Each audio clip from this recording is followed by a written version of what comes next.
I'm Mike Crowley, otherwise known as Lama Karma Tenzin Dorje, a Buddhist Lama, which does not mean a Buddhist monk. Anyone can become a monk.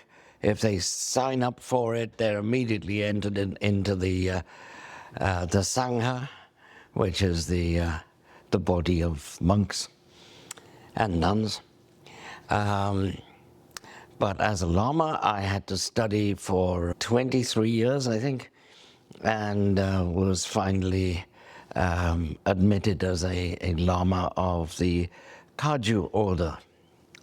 So, I'm a Lama. I have students, disciples, if you like, and I'm also affiliated with the church, which I see as not contradicting any of the Buddhist tenets. Yeah, so you said you studied for 23 years to become a Lama. Yes. What was that like? What were you like before and what were you like after? I was a school kid before, and I was a married man afterwards. There's a lot in between. What was studying like? Like, what kind of things did you study? I studied the sutras and tantras, and basically I spent every Friday with my Lama, my own teacher, and just absorbed things by osmosis, if you like. He didn't make any definitive teachings. He just allowed me to study his way of doing things, his way of being, and I carried on in my way and did my way of being. He was pretty much au fait with whatever I was doing and basically approved of it all. I should say that first of all I studied with Chojang Trungpa Rinpoche, who was quite famous in this country. He left in, I think, 1970 to come to the United States. And he was one of the first, if not the first, Tibetan Buddhist to teach in the United States. A remarkable man, very amazing person. You only had to sit in his presence to feel the power of his personality. And my personal teacher, who I still have now to this day, was Chime Rinpoche, who they had known each other since childhood. And he is not really as immediately impressive as Chojang Trungpa, but he is certainly very impressive in his own right. I'm guessing a lot of this training was understanding presence. And I mean, as I sit here talking to you, you're easily amused, like, and you like to laugh. Oh yeah, it's a lot better than crying. How important is joy and laughter in the spiritual path? It is, I would say, one of the byproducts of practicing the path. You can see the funny side in all kinds of things, and it's not explicitly something in the Buddhist path, but if you spend some time with Buddhist teachers, you'll find that they're always laughing. They're always finding something to be amused by in the present situation. And as I said earlier, there is nothing but the present. So that's when you laugh. I love it. When was the first time that you tried psychedelics? I was, I believe, 15 years old, and a friend of mine had a subscription to a West Coast magazine, and he read this article in the magazine about morning glory seeds and how they are psychedelic. And we bought every single morning glory seed in Cardiff, which is where I'm from, the capital of Wales, and we had enough for 4 people to have a good solid trip. And I ground the seeds and soaked them overnight in water, and then filtered the water and took a bottle of this water to my friend's apartment. And we found that one friend of ours, had family commitments and couldn't make it for that day. So we decided to take his dose too. This was perhaps a mistake, or perhaps it was, it certainly emphasized the effects of the morning glory seeds. I've heard it said that morning glory seeds don't work, and I've inquired as to, like, how did you take them? Did you grind them up into a fine powder? Well, I chewed them a lot, and no, that doesn't do it. You've got to grind them to a fine powder, or you won't get all the lysergides out of it, because that's the active principle. It's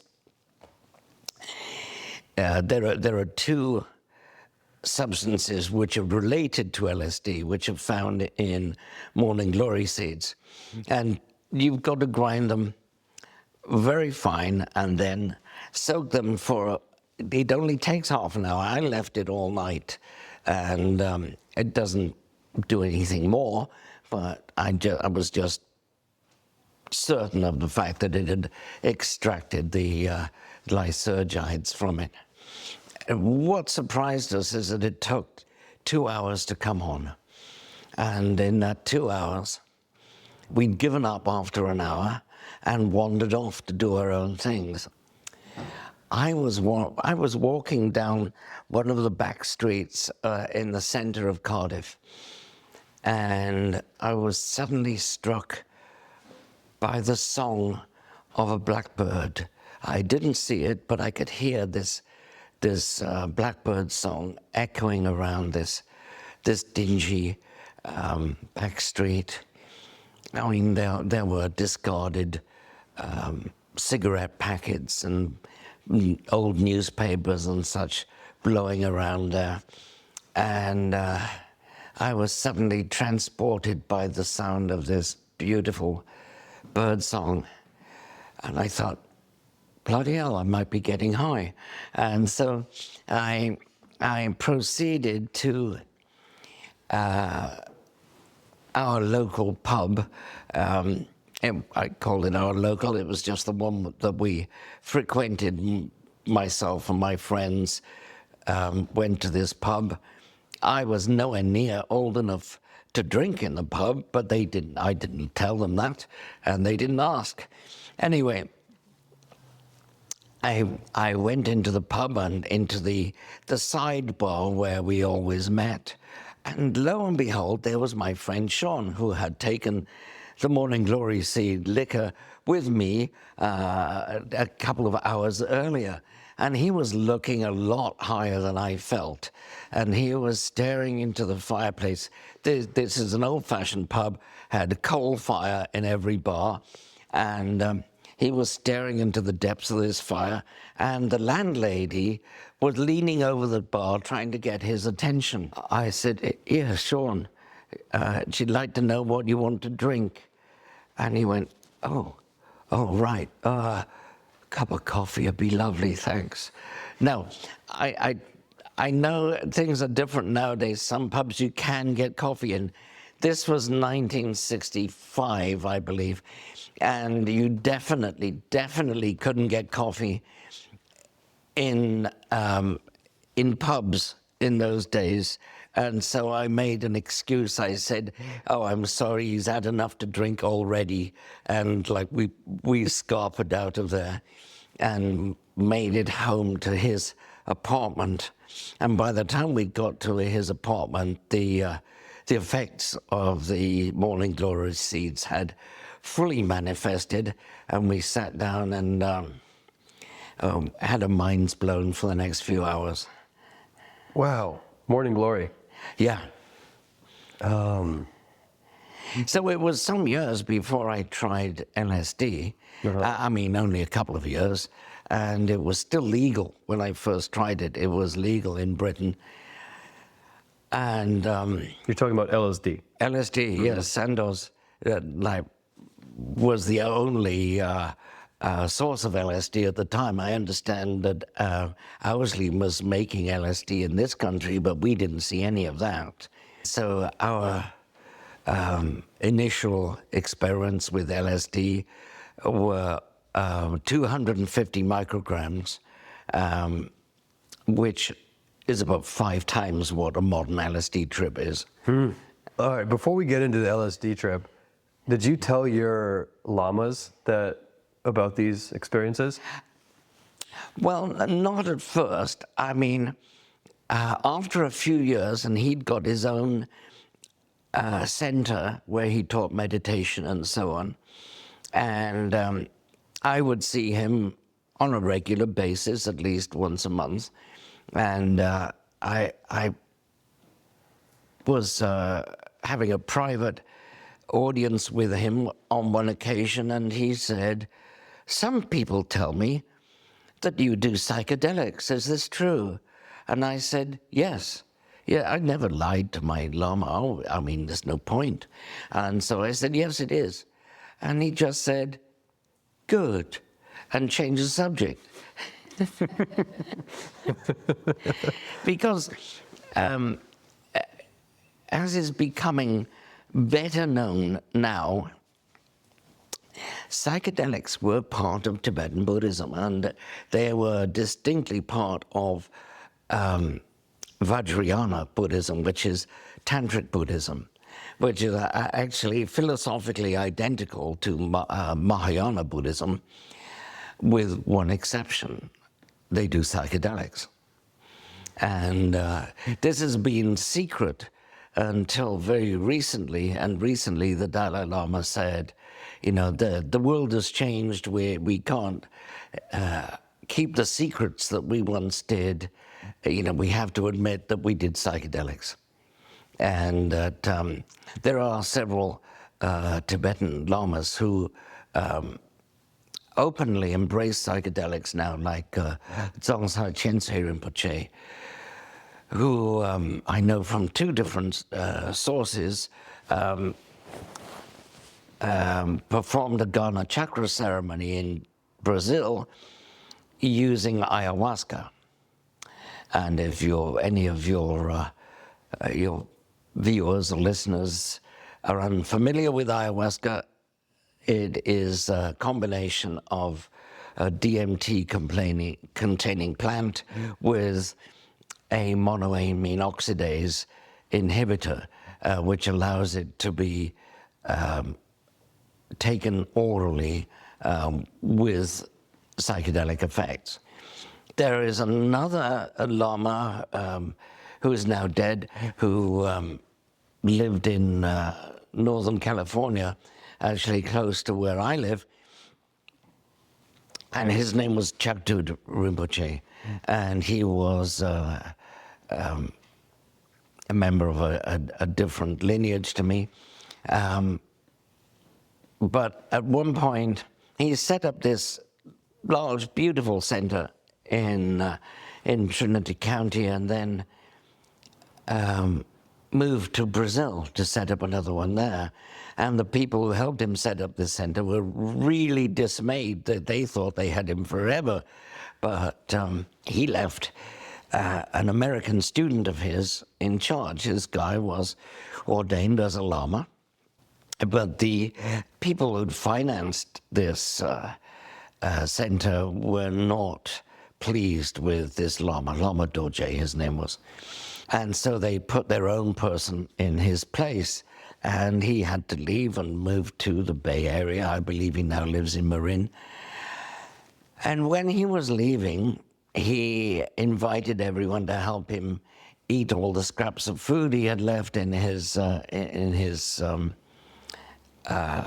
apartment, his dwelling place in the center, and also to drink the remains of all the wine bottles. Don't think there were more than 3 or 4 wine bottles. The person who told me this story says that he was an alcoholic at the time and is no longer an alcoholic, but was at that time. And the taste of wine that he had was just an incentive to him to find more alcohol. And so he went looking around the kitchen, opening all the cupboards and examining all the bottles, and he eventually found this large medicine bottle, which he removed the cork, sniffed it, and thought, that is definitely alcohol, and just glugged it all down without questioning what it actually might be. In fact, it was the psychedelic to be used in all initiation ceremonies, and it was a concentrated form of the psychedelic. So he tripped for 5 days and was advised by Lama Dorje not to pay any attention to whatever the deities might instruct him about his spiritual path, because he hadn't had the right initiations yet. So nonetheless, he says that he did actually trip for 5 days and nights and saw deities, dakinis, and who knows what else. But that is, that's part of Vajrayana Buddhism, which is practiced in Tibet, Nepal, Mongolia, and parts of Japan. Also, a little bit in China these days. So how do you view the different types of psychedelics? You know, there's a lot of different ones. There's LSD, and then there's mushrooms, and there's DMT, ayahuasca. You know, what are the differences? I've actually taken quite a lot of different psychedelics. I was a friend of Alexander Shulgin, who invented and made more than 400 different psychedelics, and that's the ones that he liked and wrote about in his books. I'm also friends with the chemists who are now making the things that Alexander Shulgin, Sasha as we knew him, didn't make himself. He just wrote about the things he thought should be psychedelics on principle, and this is how you make them. He left a notebook which these chemists have inherited and are now making some remarkable substances. So yes, I've done a lot of psychedelics, and so what do I think of them?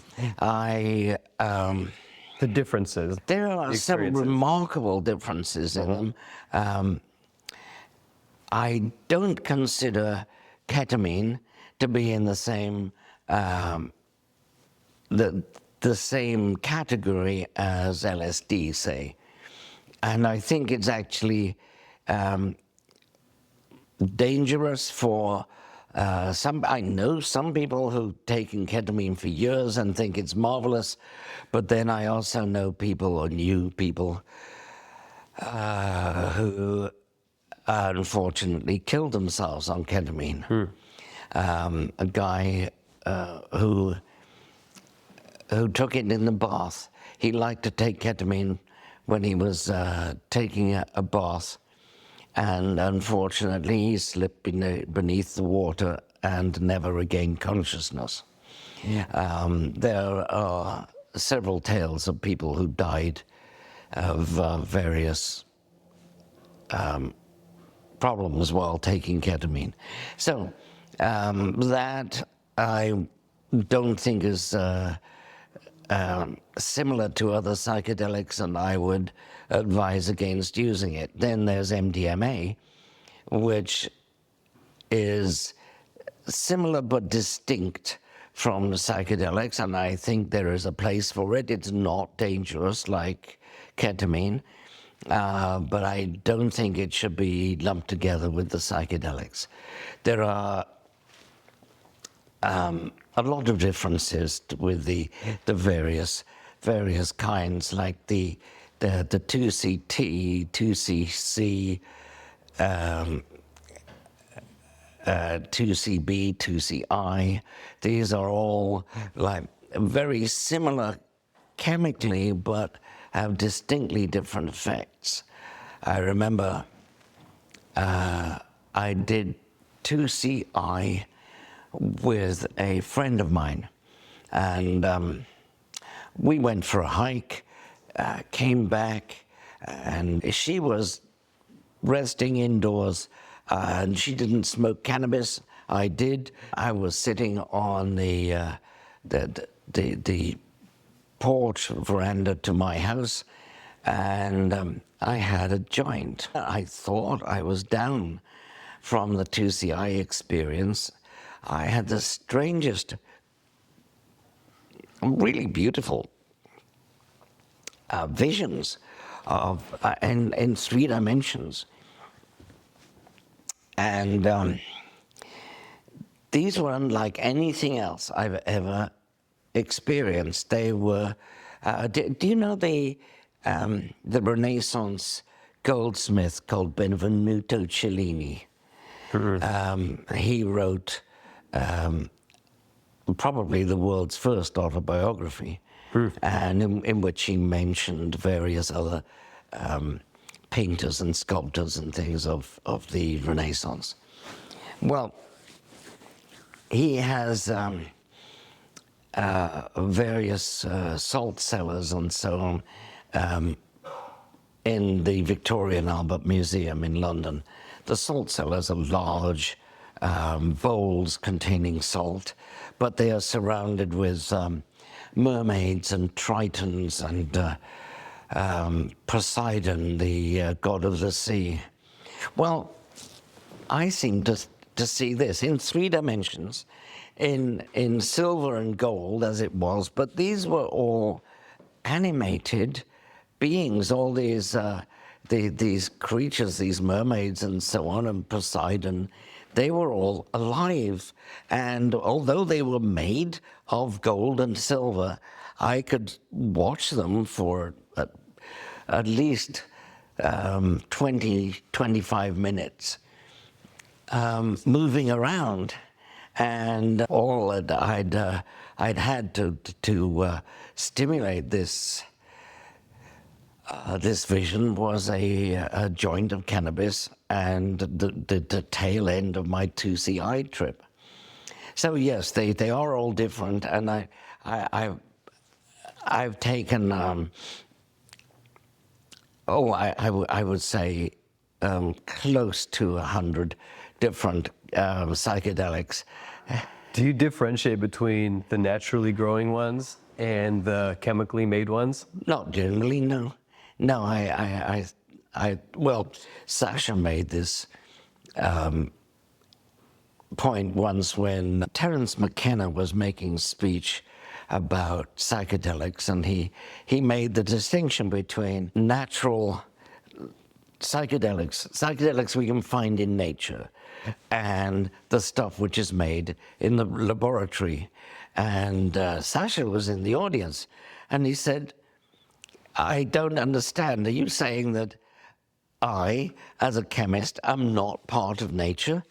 I'm not, a process like the process in a mushroom which makes psilocybin, or the process in a plant which makes DMT. I can make psilocybin in the lab, I can make DMT in the lab, but I can also make other things. And Terence was forced to admit that there is no real distinction between synthetic substances and the psychedelics which are found in nature. After all, DMT was made in the lab long before it was discovered in nature. And now we've discovered it in hundreds of different species. And they had to admit, well, yes, this is was thought to be a purely synthetic substance, but now we find it a natural substance. So there is no real distinction. It's really, what are some insights that you found after your psychedelic trips? Like, what are some changes that you've seen in yourself? Well, it's very difficult to say that because I'm still me. Although I changed throughout my life, I'm not the 7-year-old I once was. I'm not the young married man with 2 babies. But I'm always like, there is a thread which runs through my life, and I can't really tell whether it's the fact that I meditate or the fact that I occasionally take LSD. It's like, it's all me. I can offer various insights on whatever you like, but do I know that it comes from the drugs or from the meditation, or it's just me? I have no idea. So yes, I can offer you valuable insights, but I can't swear that they've come from the drugs. No. You've been around for at least a few decades. Yeah. And there's something happening in the culture now where they're being introduced, and the culture is meeting the psychedelics. Psychedelics are coming further and further into the culture. Right, and we tried this before in the 1960s, the end of the 1960s. We thought this was going to be the opening of a new enlightened age. Unfortunately, it wasn't. We saw, like, first of all, Nixon, and then Reagan, and all the other horrors of the 20th century. But I think now people are a bit more prepared to stand up and say, yes, I did these drugs and there's nothing wrong with them. Do you think that psychedelics can help us grow together and create community in another way? Yes, I really do. And